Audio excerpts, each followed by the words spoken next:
नमस्कार, आपण पाहताय कोकणचं नंबर 1 महा चॅनल कोकण साध लाईव्ह बातमीपत्रात आपलं स्वागत। सुरुवात करूया हेडलाईन्सनं। हेडलाईन्सचे प्रायोजक आहेत Tyzer. Now experience sheer softness of Tyzer super soft shirts. केंद्रीय मंत्री नारायण राणेंना सुप्रीम धक्का, अधीश बंगल्यावर कारवाई होणारच। तेल गळतीमुळे धोका कायम आणि त्या कामाशी वैभव नाईकांचा संबंध नाही, निलेश राणेंनी फटकारलं। हेडलाईन्सचे प्रायोजक आहेत Tyzer. Now experience sheer softness of Tyzer super soft shirts. आता पाहूयात सविस्तर बातम्या। श्रावणी अगरबत्ती, प्रसन्न दिवसाची प्रसन्न सुरुवात। फॅक्टरी रेट आणि होलसेल रेटसाठी आजच संपर्क साधा। पुणे लघु उद्योग केंद्र 9762 21 12 79 आणि 91 52 15 25 55। केंद्रीय मंत्री नारायण राणे यांना सुप्रीम कोर्टाने मोठा धक्का दिलाय। अधीश बंगल्यातील अनधिकृत बांधकाम पाडण्यासाठी हायकोर्टाने दिलेले आदेश सुप्रीम कोर्टाने कायम ठेवलेत। नारायण राणेंना येत्या 2 महिन्यात स्वतःहून अनधिकृत बांधकाम पाडावं लागणार आहे अथवा मुंबई महापालिकेस कारवाईची मुभा असणार आहे। काही दिवसांपूर्वी मुंबई उच्च न्यायालयाने जुहू येथील अधीश बंगल्यातील अनधिकृत बांधकाम तोडण्याचे आदेश दिले होते। CRZ कायदा आणि FSI चं उल्लंघन केल्याचं हायकोर्टाला आढळलंय। 2 आठवड्यात कारवाई करून अहवाल सादर करण्याचे निर्देश हायकोर्टाने मुंबई महापालिकेला दिले। या आदेशाविरोधात नारायण राणे यांनी सुप्रीम कोर्टात धाव घेतली होती। मुंबई उच्च न्यायालयाच्या निर्णयाला आव्हान देणारी याचिका राणेंनी सुप्रीम कोर्टात दाखल केली होती। मुंबई महापालिकेने राणेंना बंगल्यातील अनधिकृत बांधकाम पाडण्यासाठी नोटीस बजावली, मात्र त्यानंतर नारायण राणे यांनी सुप्रीम कोर्टात धाव घेतली होती। संपूर्ण कोकणसह जगभरातील ताज्या घडामोडी सर्वात प्रथम पाहण्यासाठी कोकणचं नंबर 1 महा चॅनल कोकण साध लाईव्हचं YouTube चॅनल सबस्क्राइब करा आणि लेटेस्ट अपडेटसाठी बेल आयकॉन क्लिक करा। श्रावणी अगरबत्ती, प्रसन्न दिवसाची प्रसन्न सुरुवात। फॅक्टरी रेट आणि होलसेल रेटसाठी आजच संपर्क साधा। पुणे लघु उद्योग केंद्र 9762 21 12 79 आणि 91 52 15 25 55। आरसे महाल या शासकीय विश्रामगृहाच्या कामाशी आमदार वैभव नाईक यांचा काहीही संबंध नाही। फक्त उडाण टप्पू सारखा कुठेही झाडाखाली उभं राहून फोटो काढायचे, अशी टीका माजी खासदार निलेश राणेंनी केली आहे। आरसे महाल या शासकीय विश्रामगृहाच्या कामाची 2 दिवसांपूर्वी आमदार वैभव नाईक यांनी पाहणी करत ठेकेदाराला सूचना केल्या होत्या। त्यानंतर सोमवारी माजी खासदार निलेश राणेंनी या कामाची पाहणी केली। यावेळी सार्वजनिक बांधकाम विभागाचे अधिकारी आणि भाजपा पदाधिकारी उपस्थित होते। या कामाचा आमदार वैभव नाईक यांचा काहीही संबंध नाही। चंद्रकांत पाटील सार्वजनिक बांधकाम मंत्री असताना या कामाचे अंदाजपत्रक झाले होते। मध्ये 2 वर्ष हे काम आघाडी सरकारमुळे रेंगाळलेलं होतं। आता रवींद्र चव्हाण सार्वजनिक बांधकाम मंत्री आहेत। आता या कामाला सुरुवात झाली आहे, त्यामुळे स्थानिक आमदारांचा या कामाशी संबंध नसल्याचं निलेश राणेंनी सांगितलंय।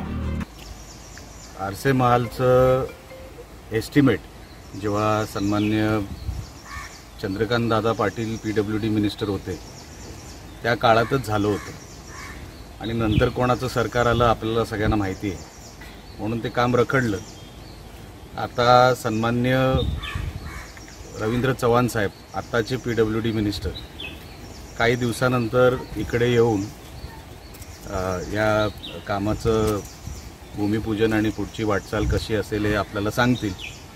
त्यांचं आणि माझं बोलणं झालं आहे या विषयाबद्दल, पण स्थानिक आमदार मला असं वाटतं त्याला काहीतरी आता काम दिलं पाहिजे, कारण का काम नसल्यासारखं कुठे येऊन उभं राहायचं, फोटो काढायचा, ह्या कामाशी काही संबंध नाही आमदाराचा।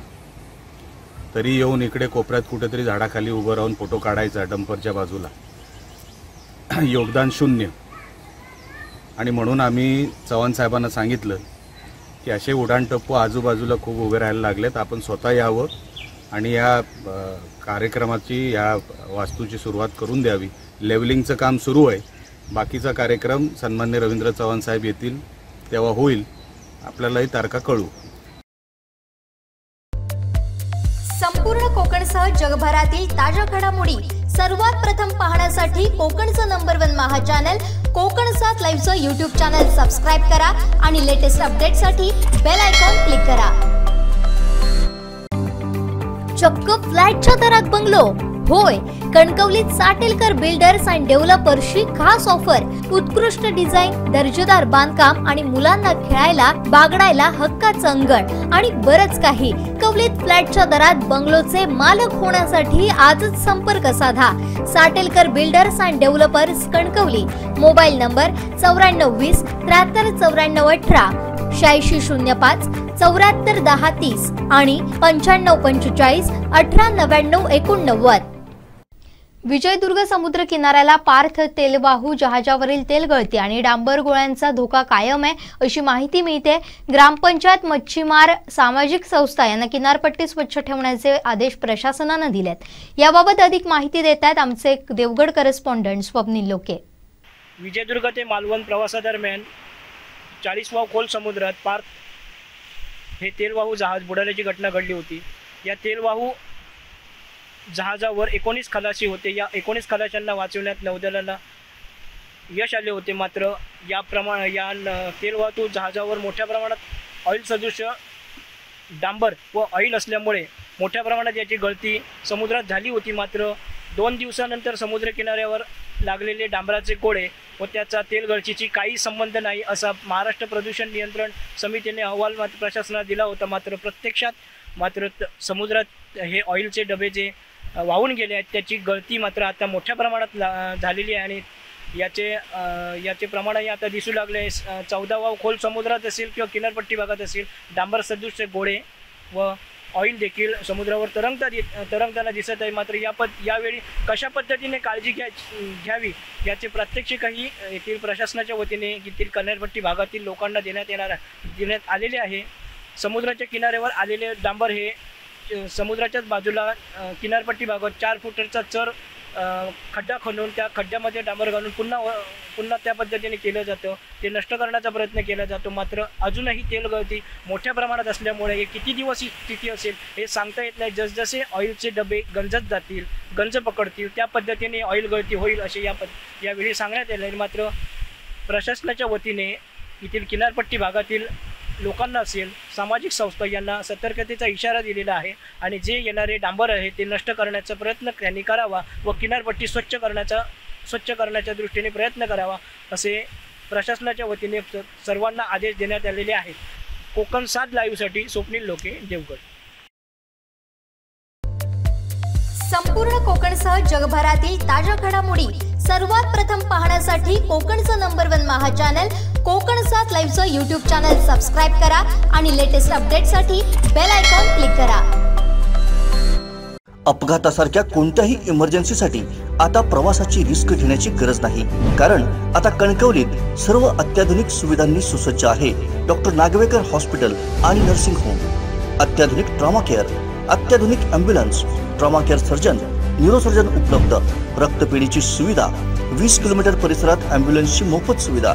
डॉक्टर नागवेकर हॉस्पिटल आणि nursing home 24/7 emergency service. Mobile 9852 108 108 आणि 8803 108 108।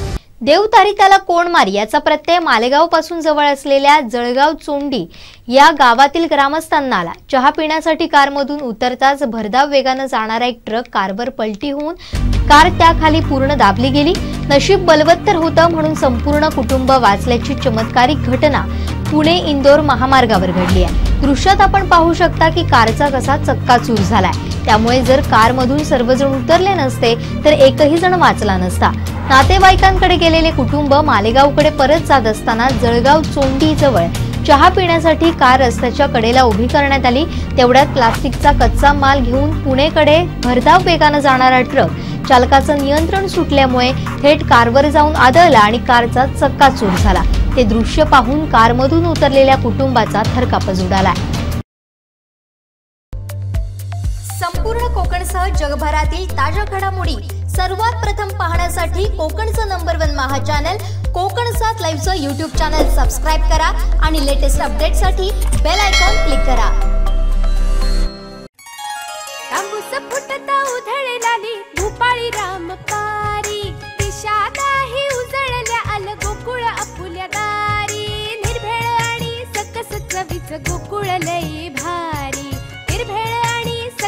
चवीच गोकुळ लई भारी, चव आहे कोल्हापुरी गोकुळ लई भारी, चव आहे कोल्हापुरी गोकुळ लई भारी। गोकुळची दर्जेदार दुग्ध उत्पादने, गोकुळ अस्सल चव कोल्हापूरची। चव आहे कोल्हापुरी गोकुळ लई भारी।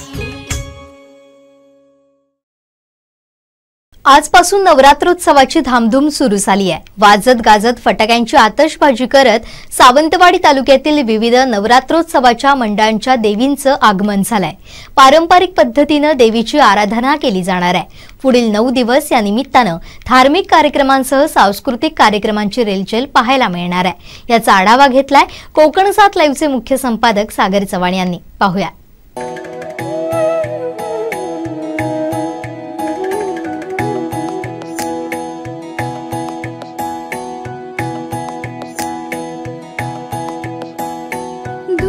दुर्घट भारी तुझ विण संसारी, अनाथ नाथे अंबे करुणा विस्तारी, वारी वारी जन्म मरणाते वारी, हारी पडलो आता संकट निवारी, दुर्गे दुर्घट भारी तुझ विण संसारी, अनाथ नाथे अंबे करुणा विस्तारी। सर्व मंगल्य मांगल्यशे सर्वार्थ साधिके शरण्य त्र्यंबके गौरी नारायणी नमस्तुते।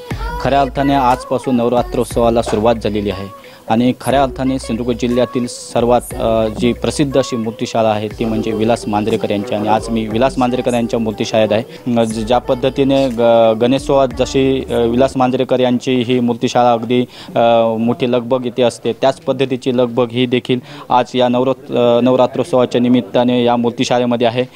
मांजरेकर, सर्वप्रथम स्वागत तुमचं। मला एकूणच सांगा की विलास मांजरेकर आणि मूर्ती असं एक वेगळं समीकरण या संपूर्ण कोकणामध्ये निर्माण झालेले आहे आणि खऱ्या अर्थाने एक वेगळी ओळख तुम्ही याच्यामध्ये उभी केलेली आहे। अनेक वर्ष अगदी एक दुसरी तिसरी चौथी पिढी ही तुमच्या याच्यामध्ये या मूर्तिकलेमध्ये आहे। काय सांगाल, एकूणच नवरात्रोत्सवाची आज सुरुवात झालेली आहे, अनेक मूर्त्या तुम्ही तुमच्या या माध्यमातून घडवलेल्या आहेत, साकारलेल्या आहेत, काय सांगाल? देवीची मूर्ती म्हणजे आम्ही देवीची सेवा करतोय आणि आमच्या त्यांच्या मनापासून त्याची आम्ही हे करतो आणि आम्हाला ती भरपूर आम्हाला ती यश देते आणि आमचं ते भरपूर कामही आमच्याकडे भरपूर असतं। वर्षभर आमच्याकडे 12 महिने काम असतं, त्यावेळेस आम्हाला देवीच्या कामामध्ये आम्ही काय कमतरता करत नाही आणि पैशासाठी काम करत नाही। पैसा आम्हाला एवढंच पाहिजे असं काय नाही, पण आम्ही ते काम त्याचं आम्ही देवीचं काम करतो। अंमलीपासून ते तुमचं इकडे ह्या भागात सगळ्या मधल्या सगळे भागात काही ठिकाणी ते वेगळे असतात, पण आमच्याकडे 20 मूर्त्या असतात। खरं तर तुमच्या मूर्तीचं एक वैशिष्ट्य आहे ते म्हणजे जी काय तुम्ही देवीची मूर्ती म्हणा किंवा गणपतीची जेव्हा मूर्ती बनवता तर त्याची जी नजर आहे तर त्या नजरेमध्ये जे काय हुबेहूबपणा त्या मूर्तीमध्ये साकारत असतो ते काय नक्की तुमचं? ते आम्ही काय सांगू शकत नाही, कारण काय आहे ही देवी आहे आदी माया म्हणतात आदिशक्ती, तर ती आपलं रूप प्रगट करते आणि लोकांचं मन शांत करून ते लोक आमच्याकडे येतात म्हटलं आम्ही आता त्यांची सेवा केलीच पाहिजे देवीची। आता ते देवीचा असं चमत्कार आहे तो आम्ही काय सांगू शकत। खऱ्या अर्थाने विलास मांजरेकर यांची हीच प्रतिक्रिया महत्त्वाची आहे की मी काही करत नाही, हे सर्व देवी माझ्याकडून करून घेत असते। खरं तर अशा पद्धतीने इथे जिमखाना येथील देखील ही मूर्ती आहे इथे आणि ती देखील ती सजवण्यात आलेली आहे, ती मूर्ती साकारण्यात आलेली आहे। खऱ्या अर्थाने अनेक वर्ष जे आपले माजी नगरसेवक आहेत कोटकर तर ते इथे श्रीराम कोटकर आहेत, तर खऱ्या अर्थानं या एकूणच या मंडळाच्या लाखे वस्तीतील या मंडळाच्या ह्या पूर्ण कार्यक्रमामध्ये ते देखील सहभागी असतात। नेमकं आपण त्यांच्याकडून जाणून घ्यावं की त्यांची नेमकी काय भावना आहे। ज्यावेळी मी नगरसेवक होतो त्यावेळी आमच्या लाखे वस्तीमध्ये फोटो पुजला होता पूर्वी। ते फोटो पुजल्यानंतर एवढा मोठा त्यांचा समाज आहे आणि यावर्षी त्यांनी फोटो पुजला। मला त्या देवीनेच बुद्धी दिली की मी त्यांना सांगितलं त्यावेळी मी नगरसेवक तुमचा असो किंवा नसो पण मी जिवंत असेपर्यंत मी ती मूर्ती देईन। पण मूर्तीचा आता व्यवस्थित त्यांचा गेटअप पण वाढलेला आहे आणि चांगला तिथे कार्यक्रम ते करतात आणि त्यांना असे ह्या वर्षामध्ये त्याच्या संपूर्ण पुढील पिढीला अशीच देवीची सेवा करण्याची चालना मिळावी ही सहकार्य म्हणजे श्रीराम कोटकर यांनी दिलं आहे। ज्यावेळी आम्ही सुरुवात केली होती त्यावेळी एक फोटो पूजनाने आम्ही सुरुवात केली होती, त्याच्यानंतर श्रीराम कोटकर आमच्याकडे आले आणि म्हणाले की मी प्रत्येक वर्षी तुम्हाला मूर्ती देईन मी जिवंत असेपर्यंत, मग माझी पदाला असो किंवा माझा कारभार कसाही असो पण मी तुम्हाला मूर्ती अर्पण किती देईन. वर्ष झाली आता हे 22वे वर्ष आहे ते मूर्ती सतत आम्हाला देत आहेत. आणि कुठली प्रसिद्धी वगैरे कुठली नाही. प्रसिद्धी वगैरे न करता कोणतीही प्रसिद्धी न करता गेली 22 वर्ष अविरतपणे ही देवीची सेवा ही कोटकर आणि हे लाखे बांधव इथे करताना दिसत आहेत. खऱ्या अर्थानं पांडवनगरी येथील ही मूर्ती आहे. अध्यक्ष आहेत बाबुराव चव्हाण आहेत. काय पद्धतीचा कार्यक्रम आहे, कशा पद्धतीने उत्सव साजरा होणार आहे? हे यंदाचं 8वं वर्ष आहे का. ह्याच्यापूर्वी आम्ही माझगावला तिकडे देत होतो, पण त्याच्यानंतर मी ज्यावेळी अध्यक्ष असताना मला वाटलं की मांजरेकर साहेबांकडे इथं येऊन मूर्ती करूया. आणि तिथून आम्ही मांजरेकरांकडे आलो आणि ही मूर्ती आतापर्यंत मांजरेकरांकडच्या ह्याच्या गेल्या वर्षी थोडी छोटी होती, यंदा जरा मोठी आहे. 9 दिवसामध्ये दांडियाचा कार्यक्रम आहे, 3 नाटकं ठेवलेली आहेत. आपल्यासोबत विजय चव्हाण आहेत. खऱ्या अर्थाने म्हणजे चौको येथून ते इथे आपल्या अगदी इंजिनियर आहेत, बांधकाम विभागात ते कार्यरत आहेत. मात्र या देवीच्या ह्या पूर्ण कार्यक्रमामध्ये ते अगदी सक्रिय सहभागी असतात.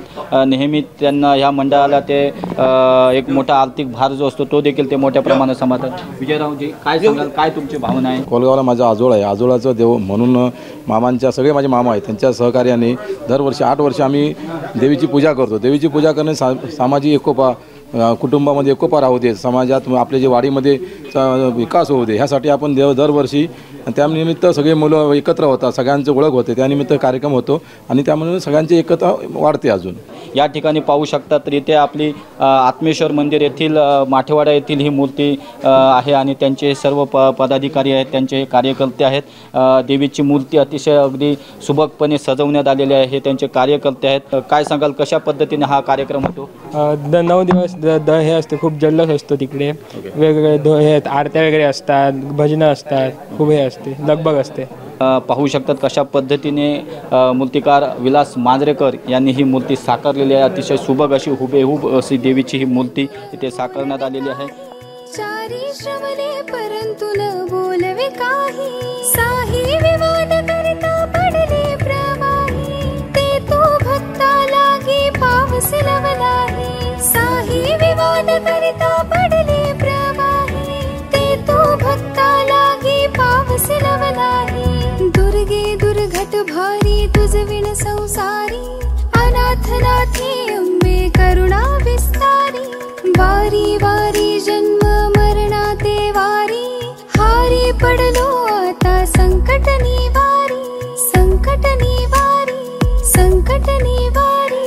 जय देवी महिषासुरमर्दिनी, सुरवरेश्वर वरदे तारक संजीवनी. जय देवी महिषासुरमर्दिनी, सुरवरेश्वर वरदे तारक संजीवनी. जय देवी, जय देवी.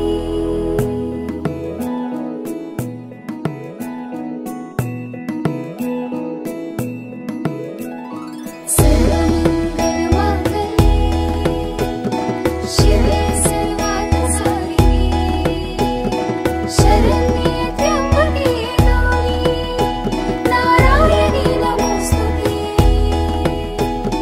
प्रसन्न वदने प्रसन्न होसी निज दासा, प्रसन्न वदने प्रसन्न होसी निज दासा. क्लेशांपासून सोडवी तोडी भवपाशा, क्लेशांपासून सोडवी तोडी भवपाशा.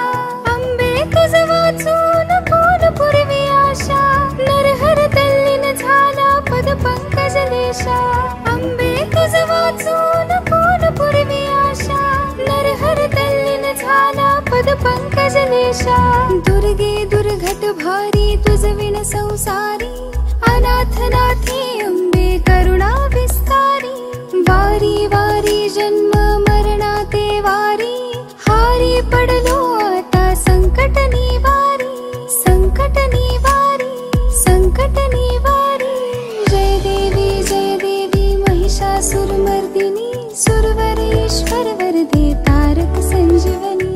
जय देवी महिषासुरमर्दिनी, सुरवरेश्वर वरदे तारक संजीवनी. जय देवी, जय देवी, जय देवी. आपला सातबारा, आपलं घर. वैभववाडीतलं समर्थनगर, वैभववाडीतलं समर्थनगर, वैभववाडीत निसर्गाच्या सानिध्यात आकांक्षा वास्तू कन्स्ट्रक्शन अँड डेव्हलपर्स घेऊन आले 108 प्लॉटचा एक महत्वाकांक्षी भव्य वास्तू प्रकल्प. प्रशस्त 26 एकर जागेमध्ये साकारणारा वैभववाडीतला पहिला वास्तू प्रकल्प समर्थनगर. समर्थनगर स्वतंत्र सातबारा, बिनशेती बांधकाम मंजुरीसह, सीसीटीव्ही कॅमेऱ्यासह 24 तास सुरक्षा व्यवस्था. प्रकल्पांतर्गत सुनियोजित रस्ते, मुख्य रस्ता डांबरीकरण व अंतर्गत रस्ते संपूर्ण खडीकरण. मुलांसाठी इंग्लिश मीडियम सीबीएसई स्कूलचं नियोजन. प्रकल्पासाठी स्वतंत्र इलेक्ट्रिक ट्रान्सफॉर्मर, विद्युत लाईन, रोडवरील दिवे आणि 24 तास पाणी यासह अनेक अत्याधुनिक सुविधा. वैभववाडी फोंडा मुख्य रस्त्यालगत वैभववाडी शहरापासून अगदी जवळच इतक्या सोयी सुविधा देणारा वैभववाडीतला पहिलाच परिपूर्ण प्रकल्प समर्थनगर. अधिक माहिती आणि बुकिंग साठी संपर्क आकांक्षा वास्तू कन्स्ट्रक्शन अँड डेव्हलपर्स, दत्त मंदिर जवळ, बाजारपेठ, वैभववाडी. गंगाधर केळकर 9175 40 67 64 आणि 9422 39 46 25. पंतप्रधान नरेंद्र मोदी यांच्या वाढदिवसानिमित्त संपूर्ण देशभरात 17 सप्टेंबर ते 2 ऑक्टोबर दरम्यान सेवा पंधरवडा राबवण्यात येतोय. या सेवा पंधरवड्यानिमित्त देशभरात विविध कार्यक्रमांचं आयोजन करण्यात आलंय. कुडाळ तालुक्यातील शिवाजी विद्यालय हिरलोग या प्रशालेत पंतप्रधान नरेंद्र मोदी यांच्या जीवनावर आधारित भव्य चित्ररथ प्रदर्शनाचं आयोजन करण्यात आलं होतं. या कार्यक्रमाचं उद्घाटन माजी खासदार निलेश राणेंच्या हस्ते फीत कापून करण्यात आलं. त्यानंतर निलेश राणे काय म्हणालेत पाहूया. कार्यक्रमाला आपण सगळे इकडे जमलेलो आहोत. 17 सप्टेंबर हा आपल्या देशाच्या पंतप्रधान सन्माननीय नरेंद्र मोदी साहेबांचा वाढदिवस. तो वाढदिवस कसा साजरा झाला,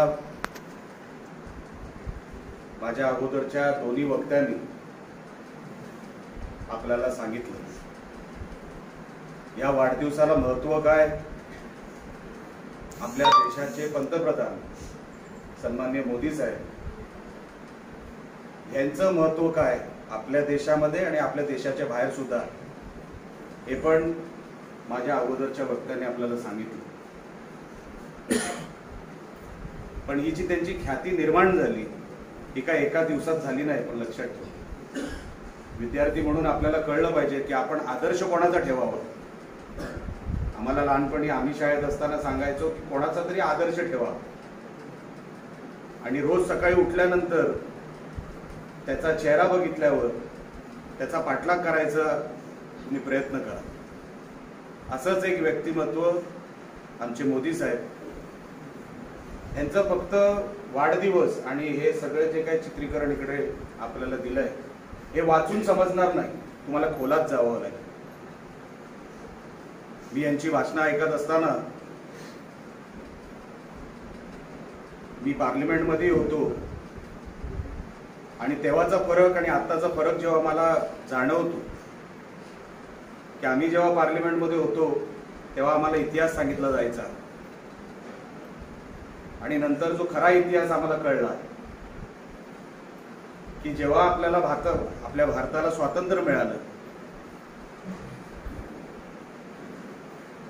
आणि पाकिस्तान वेगळा झाला तेव्हा अनेक मुसलमान इकडचे तिकडे गेले, असं आपल्याला सगळ्यांना माहिती.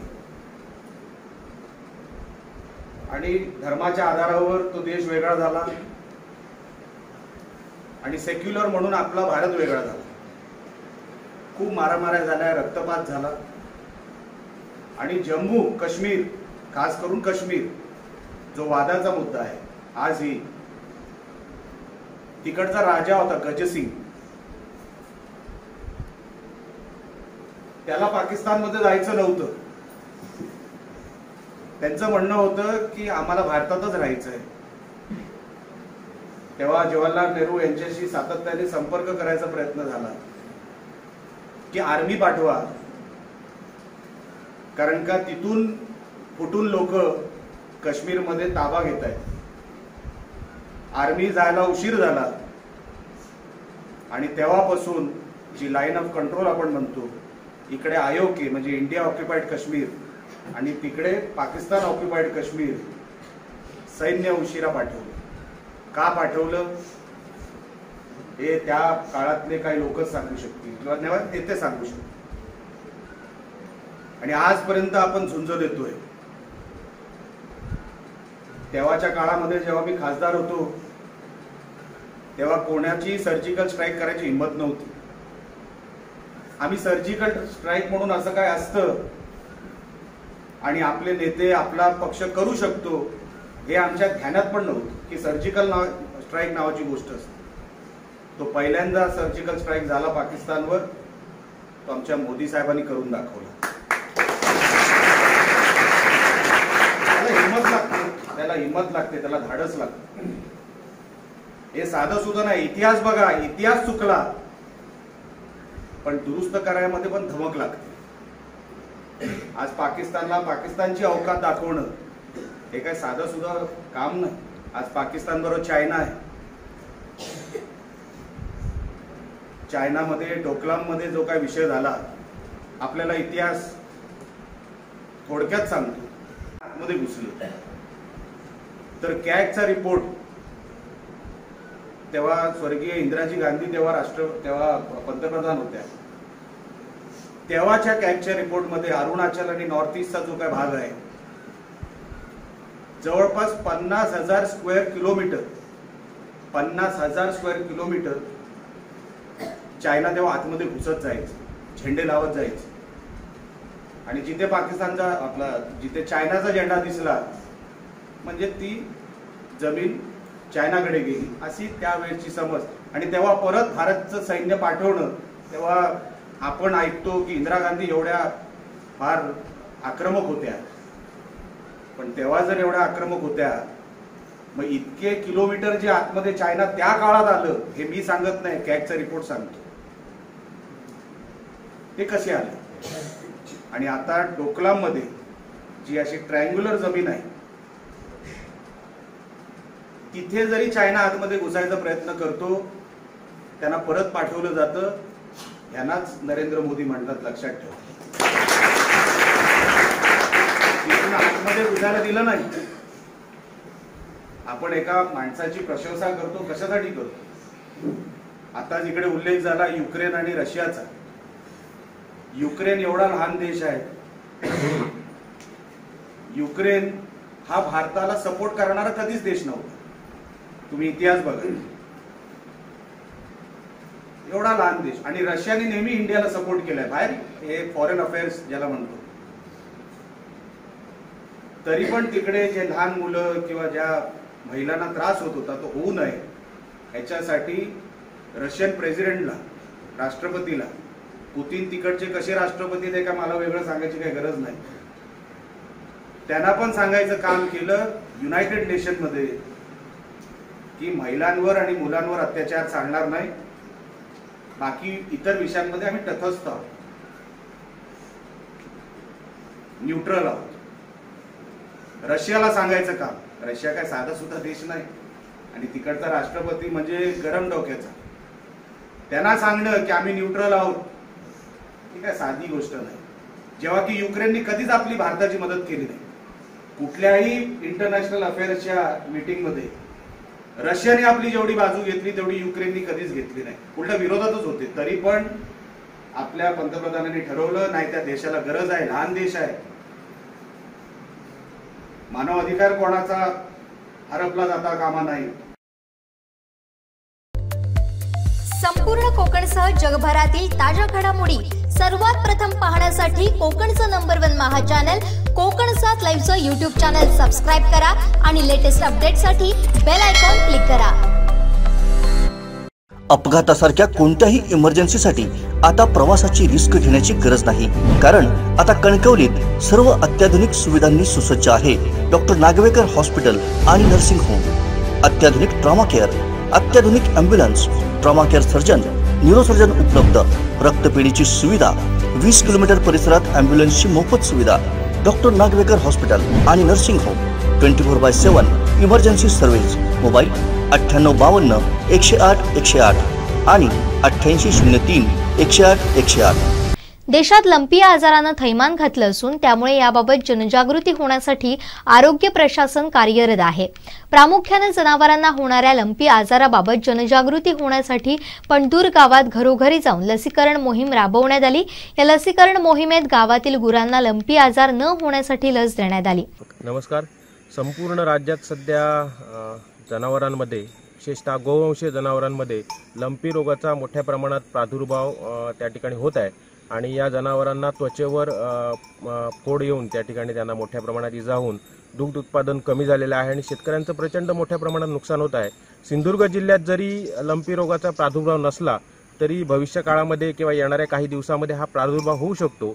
या प्रेरणेतून आणि हा विचार करून आम्ही आमच्या पंढूर गावामध्ये आज पशुवैद्यकीय दवाखाना पंढूरचे आमचे वैद्यकीय त्या ठिकाणी पशुवैद्यकीय अधिकारी आणि त्यांची संपूर्ण टीम ही पूर्ण गावातील जनावरांमध्ये गोवंशीय जनावरांना लंपी रोग प्रतिबंधात्मक लसीकरण त्या ठिकाणी करत आहेत। जवळजवळ 8 ते 9 लोकांची टीम पूर्ण गावात फिरून शेतकऱ्यांच्या गोठ्यांमध्ये किंवा ज्या ठिकाणी जनावर असतील, आता माझ्या मागे तुम्ही बघू शकता की ज्या ठिकाणी जनावर असतील त्या ठिकाणी जाऊन हे लसीकरण करणार आहेत, जेणेकरून भविष्यामध्ये ह्या रोगाचा प्रादुर्भाव आमच्या गावातील जनावरांना होऊ नये हा त्यामागचा उद्देश।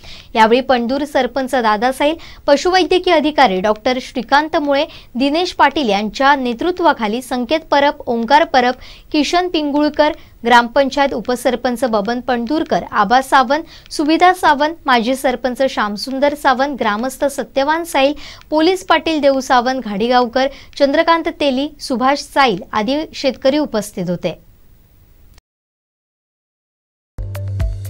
संपूर्ण कोकणसह जगभरातील ताज्या घडामोडी सर्वात प्रथम पाहण्यासाठी कोकणचं नंबर 1 महा चॅनल कोकण 7 लाईव्हचं यूट्यूब चॅनल सबस्क्राईब करा आणि लेटेस्ट अपडेटसाठी बेल आयकॉन क्लिक करा।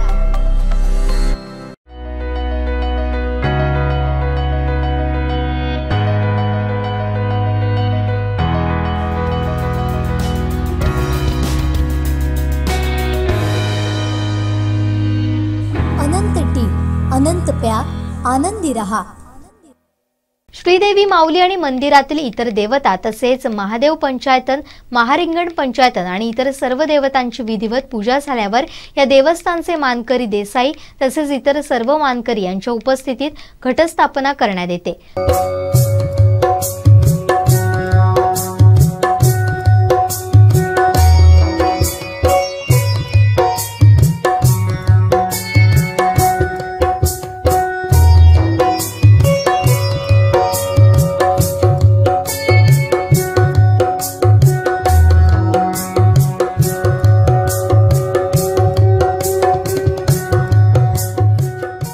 घटस्थापना झाल्यावर घटाची पूजा करण्यात येते आणि पहिली माळ बांधून गावकरी आणि मानकरी देवीला गाराणं घालतात।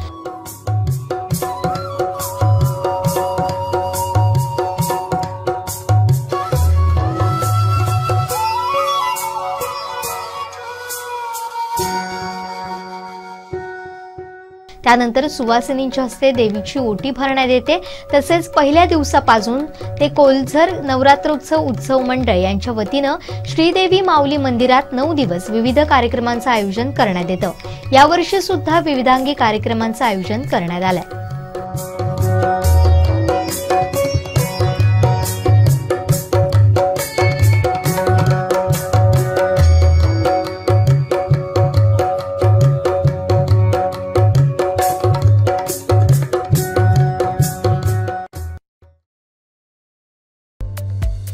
संपूर्ण कोकणसह जगभरातील ताज्या घडामोडी सर्वात प्रथम पाहण्यासाठी कोकणचं नंबर 1 महा चॅनल कोकण 7 लाईव्हचं यूट्यूब चॅनल सबस्क्राईब करा आणि लेटेस्ट अपडेटसाठी बेल आयकॉन क्लिक करा।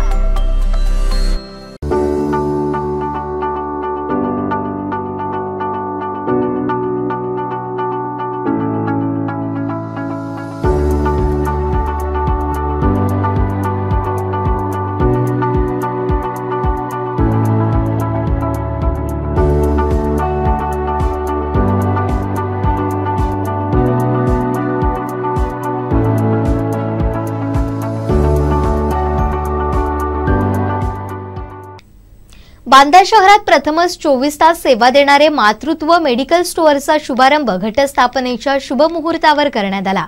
बांदा शहरात पहिल्यांदाच 24/7 सेवा देणारं मेडिकलचा शुभारंभ करण्यात आलाय। घटस्थापनेच्या शुभमुहूर्तावर याचा शुभारंभ करण्यात आला। विराज परब यांनी ही सेवा उपलब्ध करून दिली आहे। विराज परब यांचे वडील विष्णू परब यांच्या हस्ते फीत कापून या मेडिकलचं ओपनिंग करण्यात आलं। यावेळी विराज परब यांचे आई वडील डॉक्टर विदिशा परब, मित्रमंडळी, ग्रामस्थ आणि हितचिंतक उपस्थित होते। यामुळे आता बांदावासियांना 24 तास मेडिकल सुविधा उपलब्ध झाली आहे। बांदा काळसेकरवाडी पत्रादेवी रोड या ठिकाणी हे मेडिकल आहे। श्रीदेव बांदेश्वर भूमिका माऊली काटेश्वर यांच्या कृपा आशीर्वादाने रुग्णांची रात्रीची होणारी गैरसोय लक्षात घेऊन आम्ही बांदा शहरात घटस्थापनेच्या मुहूर्तावर 24 तास सेवा देणारे मेडिकल सुरू केलेले आहे। यामुळे रात्रीच्या रुग्णांना होणाऱ्या औषधां सापडण्यासाठी होणारी जी गैरसोय होती ती यामुळे जवळजवळ संपुष्टात येईल आणि त्यांना वैद्यकीय सुविधा आमच्याकडून पुरवण्यात येईल। माझं मेडिकल स्टोअरचं नाव आहे मातृत्व मेडिकल स्टोअर बांदा। त्याचा संपर्क क्रमांक आहे 9405299405। येत्या काही दिवसात आमच्या इथं लॅबची सुद्धा व्यवस्था करण्यात येणार आहे। तसेच अजून 1 महिन्याभरात तज्ज्ञ डॉक्टरांची सुद्धा सेवा इथं उपलब्ध करून दिली जाईल। दिवसेंदिवस बांदा शहर हे विकसित होत चाललेलं आहे, पण या विकसित होणाऱ्या शहरामध्ये एखादी उणीव लक्षात घेऊन या ठिकाणी विराज परब यांनी हे मेडिकल स्टोअर सुरू केलेलं आहे। अतिशय उत्तम असा यांचा कार्यक्रम आहे। दिवस रात्र बांद्यात मेडिकल स्टोअर उघडं नव्हतं। मेडिकल स्टोअर जर गरज पडली तर रुग्णांना औषधं मिळत होती, पण 24 तास सुरू असलेलं असं मेडिकल स्टोअर बांद्यात नव्हतं। आणि ही उणीव लक्षात घेऊन रुग्णाची होणारी गैरसोय किंवा इथल्या नातेवाईकांची रुग्णाच्या नातेवाईकांची होणारी पळापळ लक्षात घेऊन या ठिकाणी विराज परब यांनी मातृत्व मेडिकल या मेडिकलचा आज या ठिकाणी शुभारंभ केलेला आहे।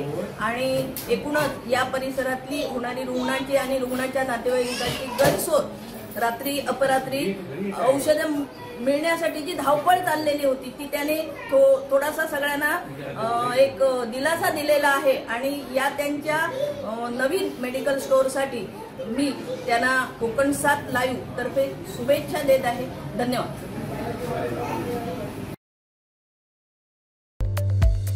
संपूर्ण कोकणसह जगभरातील ताज्या घडामोडी सर्वात प्रथम पाहण्यासाठी कोकणचं नंबर 1 महा चॅनल कोकण 7 लाईव्हचं यूट्यूब चॅनल सबस्क्राईब करा आणि लेटेस्ट अपडेटसाठी बेल आयकॉन क्लिक करा।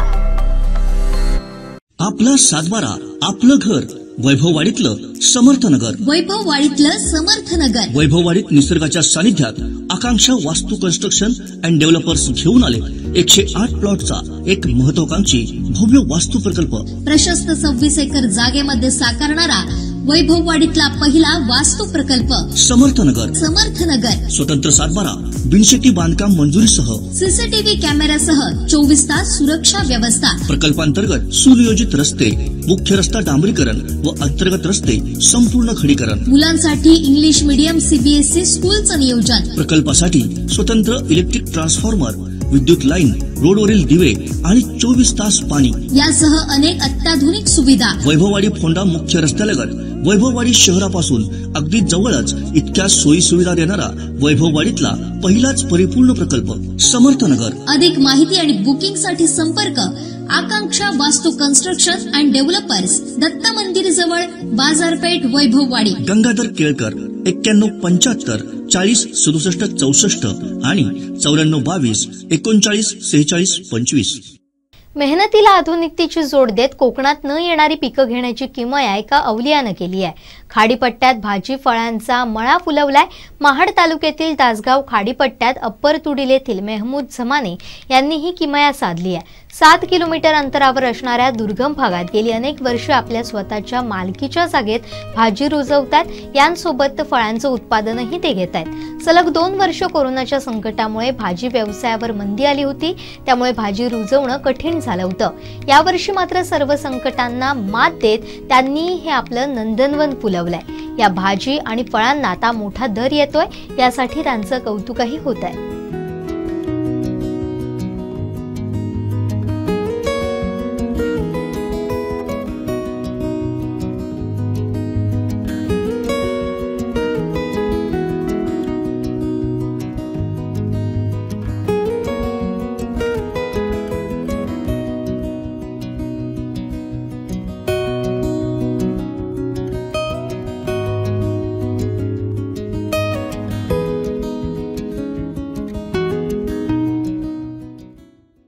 मी 15 वर्षे हे बागायत आणि व्यवसाय करतो.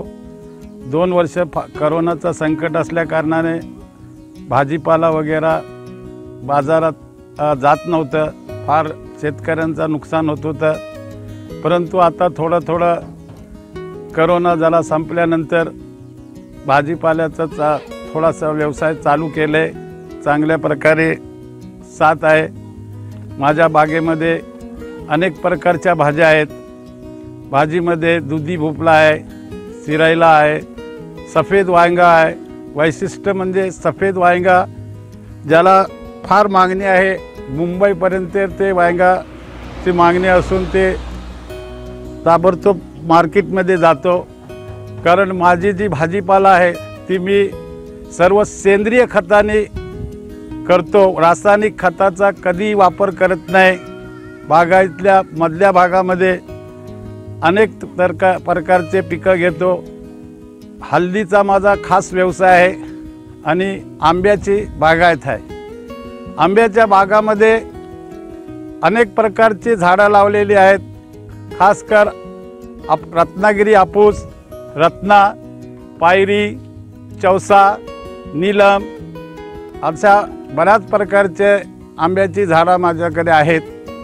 आणि त्याच्यानंतर काला मिरी आणखी असे अनेक प्रकारचे जे आपल्या कोकणामध्ये न होणाऱ्या वस्तू अशा माझ्या बागामध्ये आहेत आणि त्याचं विक्री मी आपल्याच या भागामध्ये करतो.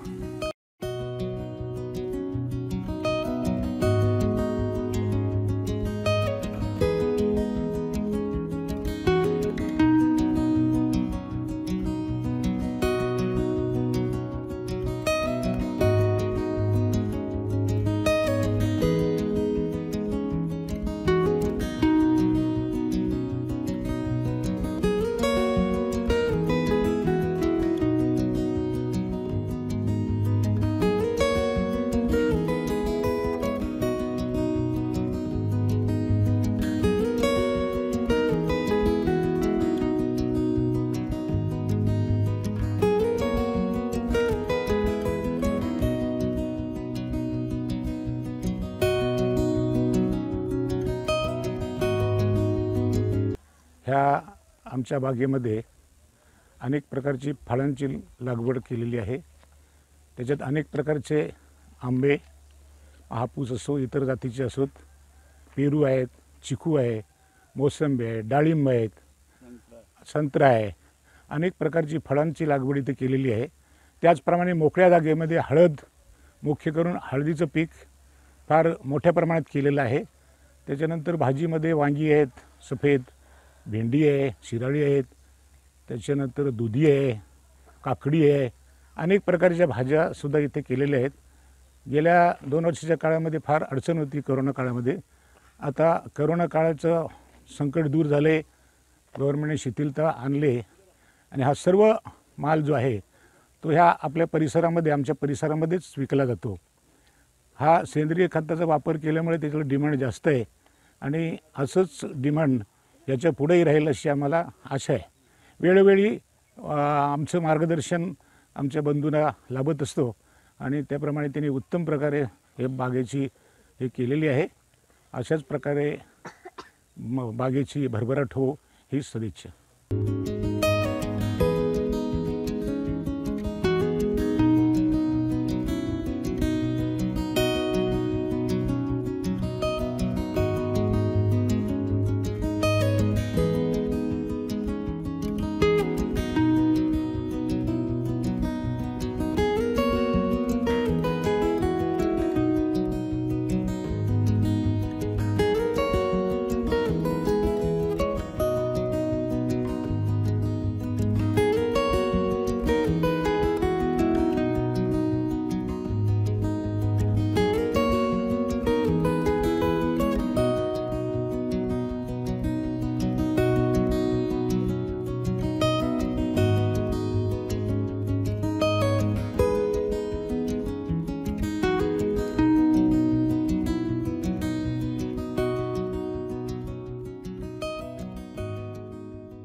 संपूर्ण कोकणसह जगभरातील ताज्या घडामोडी सर्वात प्रथम पाहण्यासाठी कोकणचं नंबर 1 महा चॅनल कोकण 7 लाईव्हचं यूट्यूब चॅनल सबस्क्राईब करा आणि लेटेस्ट अपडेटसाठी बेल आयकॉन क्लिक करा. देवीची 3.5 शक्तिपीठ ही महाराष्ट्राच्या भूमीला अनंत काळापासून समृद्धीचं वरदान आणि संकटाशी लढण्याची ताकद देत आहेत.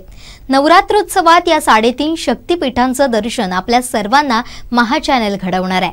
त्यासाठीच ही खास मालिका. आज पाहूयात पहिलं शक्तिपीठ. छत्रपती शिवाजी महाराजांना स्वराज्याची प्रेरणा देणारी तुळजापूरची आई तुळजाभवानी.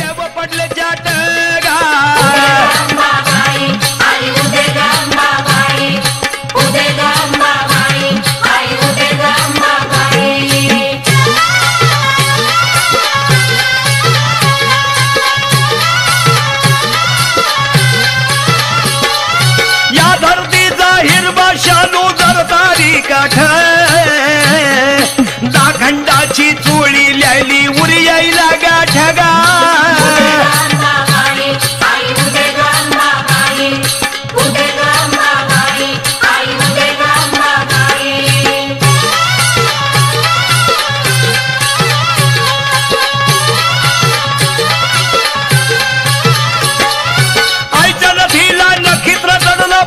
समसमाट त्या उजिरात लखलखती हो द्याव 360 गा.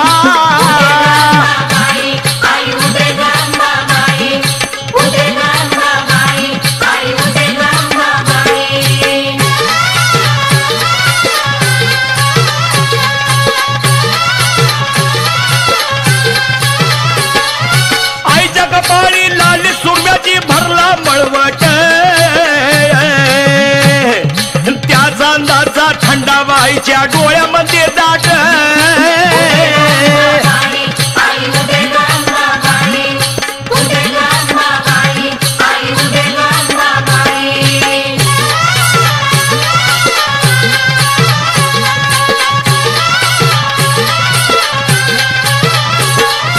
ओम नामाचा चुडा हातामध्ये भारी किंकिनाट साऱ्या नद्याचं पैजन पायी वाजे छनछनाट.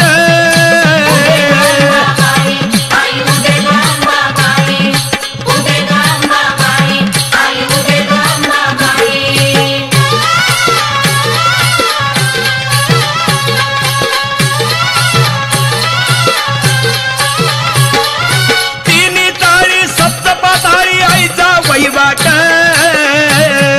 वाऱ्याचा व्याघंबर करून निघाली सुसाट गा. महाराष्ट्रात 3.5 शक्तिपीठ आहेत, पण तुम्हाला माहिती आहे का संपूर्ण देशात 51 शक्तिपीठ आहेत. आतापर्यंत तुम्ही केवळ 3.5 शक्तिपीठांचा उल्लेख केलेला किंवा ऐकला असेल, पण देशात एकूण 51 शक्तिपीठ आहेत. असं म्हणतात की एकूण 108 शक्तिपीठ आहेत, त्यापैकी 51 शक्तिपीठ ही मोठी आहेत. महाराष्ट्रातील 3.5 शक्तिपीठ वगळता ओडिसा, गुवाहाटी, आसाम, कोलकाता, पश्चिम बंगाल, नेपाळ, हिमाचल प्रदेश, आंध्र प्रदेश, तामिळनाडू, बिहार ही काही शक्तिपीठ आहेत. याशिवाय पाकिस्तानमध्ये देखील काही शक्तिपीठ आहेत. आता जाणून घेऊया महाराष्ट्रातील पहिल्या शक्तिपीठाविषयी. महाराष्ट्रातील 3.5 शक्तिपीठांपैकी श्री तुळजाभवानी देवीचं तुळजापूर क्षेत्र हे एक पूर्ण शक्तिपीठ आहे. ही देवी भगवती म्हणून प्रसिद्ध आहे. स्वराज्य संस्थापक राजेश्री शिवछत्रपती यांची आराध्य देवता अशी ही तुळजापूरची भवानी देवी महाराष्ट्राची कुलस्वामिनी आहे. हिंदवी स्वराज्याचे संस्थापक श्री छत्रपती शिवाजी महाराज यांना भवानी तलवार देऊन हिंदवी स्वराज्य स्थापनेचा आशीर्वाद दिला असा दावा केला जातो. इतिहास आणि पुरातत्वदृष्ट्या हे मंदिर राष्ट्रकूट अथवा यादवकालीन मानलं जातं. तुळजाभवानी संबंधित सर्वात जुना शिलालेख तुळजापूर तालुक्यातील काठी इथं इसवी सन 1397 सालच्या शिलालेखात पाहायला मिळतो.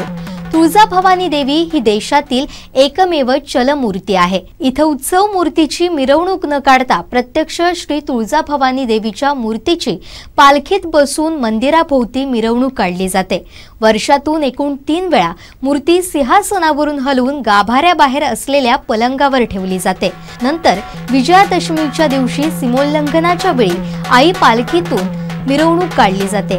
देवीच्या पालखीसोबत श्रीयंत्र, खंडोबा आणि महादेवाची मिरवणूकही निघते। श्री तुळजाभवानी मातेच्या मंदिरामधील एक अद्भुत असा दसरा उत्सव आहे। श्री तुळजाभवानी मातेची मूर्ती ही मंदिर परिसरामधील पिंपळाच्या पारावर आणून पालखीमध्ये ठेवून मंदिर प्रदक्षिणा करण्यात येते। भाविक हळदी कुंकू यांची उधळण श्री देवीच्या पालखीवर करतात। या उत्सवामध्ये लाखो भाविक सहभागी होतात। श्री तुळजाभवानी मातेच्या मंदिरामध्ये ग्रहण काळात श्री देवी सोवळ्यात आणि पांढऱ्या शुभ्र वस्त्रांमध्ये ठेवण्यात येतं आणि साजशृंगार नसतो आणि ग्रहण कालावधी संपल्यानंतर श्रीदेवी स्नान घातलं जातं आणि पूजा करण्यात येते। नवरात्रीच्या काळात भक्त राज्यभरातून ठिकठिकाणाहून पायी पालख्या घेऊन येतात। छत्रपती शिवाजी महाराजांनी भवानी चरणी अर्पण केलेली सोन्याच्या पुतळ्याची माळ आजही देवीच्या मुख्य अलंकारांपैकी एक आहे। श्री तुळजाभवानी ही आदिशक्ती म्हणून सर्वश्रेष्ठ मानली गेली आहे। श्री तुळजाभवानी मातेचा नवरात्र उत्सव हा मोठ्या प्रमाणात साजरा केला जातो। या नवरात्रोत्सव काळात 9 दिवस पूजा, घटस्थापना करण्यात येते। छबिना, श्रीदेवीस विविध प्रकारच्या अलंकार पूजा करण्यात येतात। असे अनेक कार्यक्रम साजरे होतात। या उत्सवाला लाखोंच्या संख्येने भाविक भक्त तुळजापूरला येतात।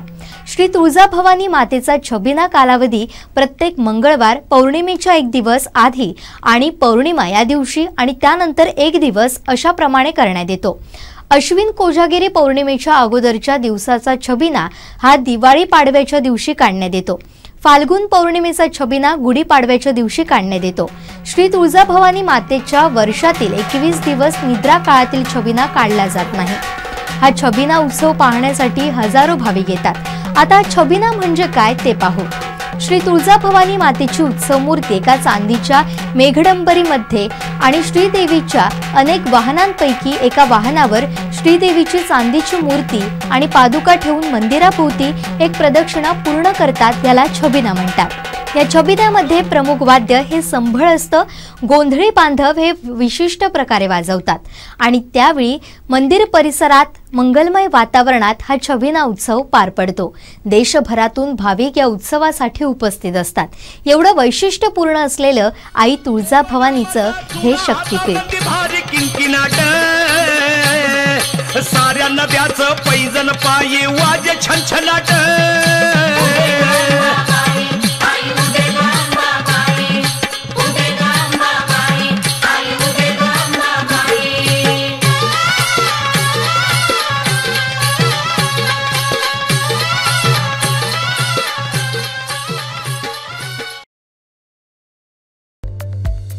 संपूर्ण कोकणसह जगभरातील ताज्या घडामोडी सर्वात प्रथम पाहण्यासाठी कोकणचं नंबर 1 महा चॅनल कोकण 7 लाईव्हचं YouTube चॅनल सबस्क्राइब करा आणि लेटेस्ट अपडेटसाठी बेल आयकॉन क्लिक करा। शेवटी ठळक घडामोडी पुन्हा एकदा। हेडलाईनचे प्रायोजक आहेत Tyzer. Now experience sheer softness of Tyzer super soft shirts. केंद्रीय मंत्री नारायण राणेंना सुप्रीम धक्का, अधीश बंगल्यावर कारवाई होणारच। तेल गळतीमुळे धोका कायम आणि त्या कामाशी वैभव नाईकांचा संबंध नाही, निलेश राणेंनी फटकारलं। हेडलाईनचे प्रायोजक आहेत Tyzer. Now experience sheer softness of Tyzer super soft shirts. बातमीपत्रात वेळ झाली, इथेच थांबण्याची। पाहत रहा कोकणचं नंबर 1 महा चॅनल कोकण 7 लाईव्ह। धन्यवाद।